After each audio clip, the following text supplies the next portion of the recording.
रात 12 बजे का आखिरी शो भी ख़त्म हो गया था और एक एक कर सिनेमा में इकट्ठा भीड़ घर लौट गई। अब पूरा सिनेमा हॉल वीरान था, मगर कल सुबह नई फिल्म की स्क्रीनिंग थी, लिहाजा किसी भी हाल में आज रात पूरा सिनेमा हॉल धैर्य को साफ करना था।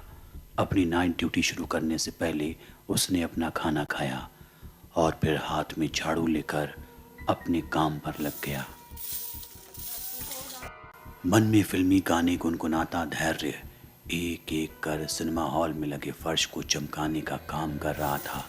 तभी अचानक उसे एक अजीब सी आहट महसूस हुई, मानो कोई उसके पीछे भागा हो। धैर्य फौरन उस आवाज़ की तलाश में लग गया, मगर अब उसे सिर्फ सन्नाटा महसूस हो रहा था।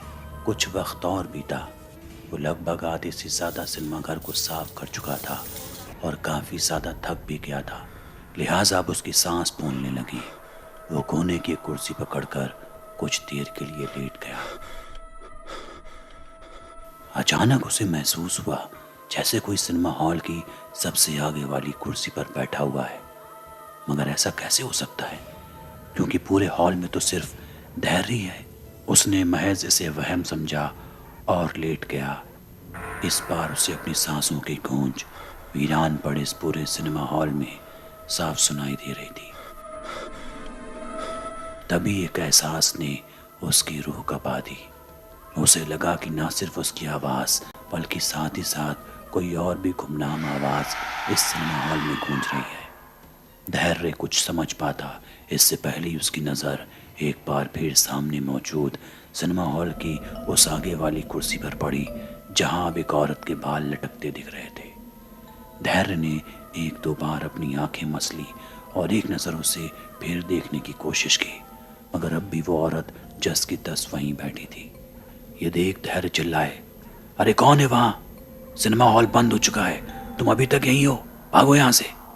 धैर्य के इस गुस्से भरे लहजे का भी उसने कोई जवाब नहीं दिया। वो बस एक टक उस सिनेमा स्क्रीन को गोरे जा रही थी। धैर्य को थोड़ा डर लगा तो वो उस औरत की शिनाख्त के लिए धीरे धीरे उसके करीब जाने लगा,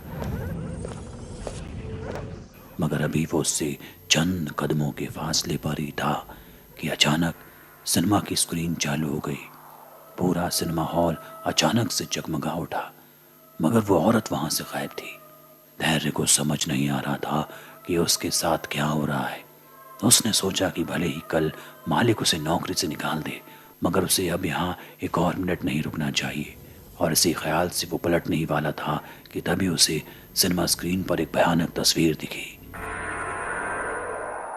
एक औरत की तस्वीर जिसका जिस्म हर जगह से कटा चटा था और उसके मुंह से बहता खून स्क्रीन से निकलकर फर्श पर पसरने लगा था।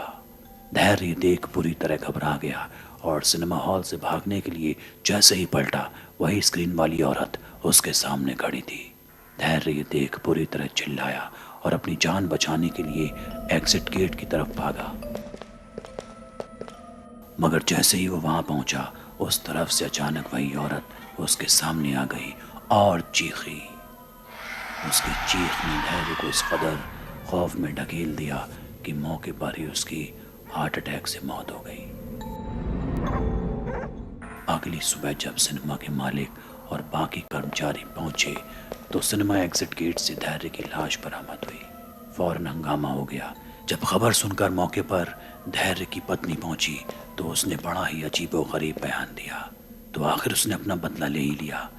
जब सब ने पूछा कि इसका मतलब क्या है, तो धैर्य की पत्नी ने बताया कि अक्सर उसके पति के सपनों में एक भयानक औरत आया करती जो उन्हें जान से मारने की धमकी देती।